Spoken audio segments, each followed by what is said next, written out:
रही है और हम लोग लगातार उसकी मॉनिटरिंग कर रहे हैं।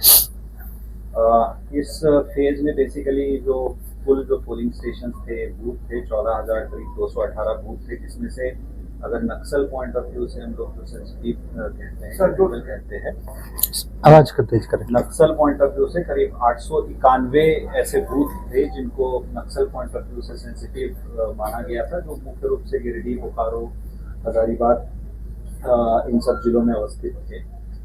इस टोटल क्रिटिकल जो 14,218 में से 6,828 ऐसे बूथ थे जो कि क्रिटिकल कैटेगरी में आते थे, जिन्हें सभी 6,828 उन सभी को जो है केंद्रीय अर्धसैनिक बलों की तैनाती उन सभी बूथों पर की गई थी। कुल इस फेज में जो है 585 केंद्रीय अर्धसैनिक बलों की तैनाती सभी जगहों पे मिला के की गई थी। इसके अलावा राज्य पुलिस बल की 60 कंपनियां और उसके अलावा करीब जो राज्य पुलिस सशस्त्र बल और होमगार्ड्स मिला के करीब 26,000 अतिरिक्त बल जो है जिलों में उनके स्ट्रेंथ के अलावा भी डिप्यूट किए गए थे। जहां तक जैसे फर्स्ट फेज हमारी मुख्य रूप से नक्सल प्रभावित क्षेत्रों में, ज्यादा नक्सल प्रभावित क्षेत्रों में थी, तो वहां पे हेली ड्रॉपिंग भी कराया गया था। बट इस फेज में किसी भी मतदान कर्मी का या पोलिंग पार्टी का हेलीकॉप्टर के माध्यम से उन्हें ड्रॉप नहीं किया गया था। जहां तक जो हमारे वैसे लोकेशंस है जो कल लौटेंगे नक्सल क्षेत्र को देखते हुए, वैसे करीब 200 के करीब जगह है उन्हें आज रात्रि में केंद्रीय अर्धसैनिक बलों की सुरक्षा में जो है रखा जाएगा। वो कल लौटेंगे। जहां कम्युनिकेशन वाले जो शैडो एरियाज होते हैं, करीब इस फेज में करीब 7 लोकेशन थे जहां पे कम्युनिकेशन के पुख्ता इंतजाम जो है कराए गए थे। इस फेज में जो अपार्ट फ्रॉम जो हमारी जनरल जो डिप्लॉयमेंट थी, उसके अलावा नक्सल प्रभावित क्षेत्रों में कोबरा और झारखंड जगुआर की टीमें लगातार काम कर रही थी और नक्सल प्रभावित क्षेत्रों में भी अभी तक पूर्ण रूप से शांतिपूर्ण तरीके से मतदान संपन्न हुआ है।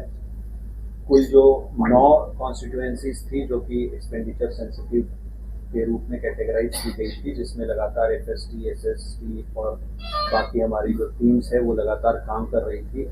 2 राज्यों के साथ सीमा लगती थी, बंगाल और बिहार के साथ में, जिनके साथ में तरीके से मतदान से 48 घंटे पूर्व जो है बॉर्डर को सील किया गया था और लगभग 114 जगहों पे जो है ये नाके लगाए गए थे और राज्य के अंदर भी लगभग 117 जगहों पे नाके लगाए गए थे और उन स्टेट्स के द्वारा जो चेक पोस्ट लगाए गए थे बॉर्डरिंग स्टेट्स के द्वारा, वो करीब 124 जगहों पर उन्होंने हमें कोऑपरेट किया था। एक्सपेंडिचर सेंसिटिव कॉन्स्टिट्यूएंसीज में भी हजारीबाग, गिरिडीह, बोकारो और धनबाद में थी। मतदान को शांतिपूर्ण तरीके से कराने हेतु जो कार्रवाई की गई है उसमें अभी तक लगभग 115 इलीगल आर्म्स को पुलिस के द्वारा सीज किया और करीब 1800 से ऊपर कारतूस, एम्यूनिशंस वगैरह बरामद किए गए थे।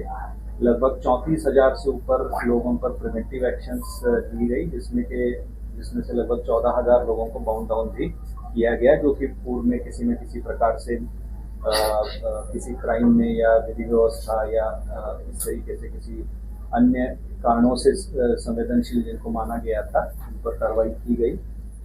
जहां तक सीजर्स की बात हो रही थी, सीजर्स लगातार ज्वाइंट टीम्स के द्वारा की जा रही है और अभी तक टोटल सीजर्स 200 करोड़ पार कर चुकी है और उसमें जो पुलिस के द्वारा अभी तक लगभग 163 करोड़ के सीजर्स जो है किए गए हैं और केसेस आज का जो मतदान है उसमें अभी तक 5 केस रिपोर्ट हुए हैं। छठा केस जैसे सीओ साहब ने बताया अभी वो प्रोसेस में है, वो भी अभी दर्ज हो जाएगा। गिरिडीह में एक केस दर्ज हुआ है जो गांडे में जो पीठासीन पदाधिकारी से संबंधित मामला है, उसमें ताराटाड़ थाना में ये एफआईआर हुआ है। एफआईआर नंबर 31/34 है, जो wrongful conduct of polling personal का जो चार्ज होता है उसमें ये कांड दर्ज किया गया है। इसके अलावा धनबाद में बागमारा विधानसभा क्षेत्र में कुल 4 केसेस दर्ज हुए हैं। इसमें से एक बरोरा थाने में दर्ज हुआ है, एक मधुबन थाने में, एक कतरास थाने में और एक सोनारडी ओपी है मधुबन थाने का, उसमें दर्ज हुआ है। ये चारों एमसीसी वायलेशन के बेसिकली केस है, जो पर्चा वगैरह बांटने से संबंधित मामले हैं। छठा मधुपुर से संबंधित जो मामला है उसमें भी कार्रवाई की जा रही है और जैसे वो रिपोर्ट आएगा हम लोग अपडेटेड रिपोर्ट देंगे। तो अभी तक ओवरऑल जो है शांतिपूर्ण तरीके से सभी जगह मतदान संपन्न हुआ है और जो पोलिंग पार्टीज लौट रही है उनकी अब हम लोग सुरक्षा हेतु जो है अग्रतर कार्रवाई कर रहे हैं और जैसे जैसे वो लौटती जाएंगी वैसे फिर आगे की कार्रवाई होगी। सर वायलेंस से रिलेटेड फेज टू का पोलिंग सभी 38 असेंबली कॉन्स्टिट्यूंसी में शांतिपूर्ण संपन्न हो गया। सभी पोलिंग पार्टी अपने अपने रिसीव सेंटर का आना शुरू हो गया। क्लोज अप पोल का वोटर टर्नआउट है लगभग शाम रात को 11 बजे के आसपास हम लोग आप लोगों के पास शेयर कर देंगे। उसका संबंध में कमीशन का भी एक प्रेस रिलीज इशू होती है। अभी आपके पास क्या डेटा दिया हुआ है वो 5 बजे तक डेटा है। अभी 7 बजे तक कुछ बूथ पर 2 बूथ फाइनली हुई थी, उसका अभी क्लोज हुआ, इसलिए एक्यूरेट डेटा है। प्रोसा पोल के बाद एक एंडा पोल करके कल मिलेगी, इसलिए आपका अनुरोध है वो क्लोसा पोल का डेटा का 11 बजे तक आप इंतजार करें, उसी समय तक एक्यूरेट डेटा मिल जाती है। फील्ड में सभी जहां पर शांतिपूर्ण हुई, 1-2 जहां पर माइनर इंसिडेंट हुई थी उसका भी एड्रेस की गई थी। कल सभी जहां पर 11-12 बजे का स्क्रूटिनी होगी, उसके बाद हम लोग आगे कार्रवाई करेंगे। 23 तारीख को सुबह 8 बजे काउंटिंग का निर्धारित है। हमसे जुड़े रहने के लिए हमारे YouTube चैनल को सब्सक्राइब करें और नई वीडियो की नोटिफिकेशन के लिए बेल आइकॉन को दबाएं। अगर आप ये वीडियो Facebook पर देख रहे हैं तो लाइक जरूर करें और ज्यादा से ज्यादा शेयर करें। धन्यवाद।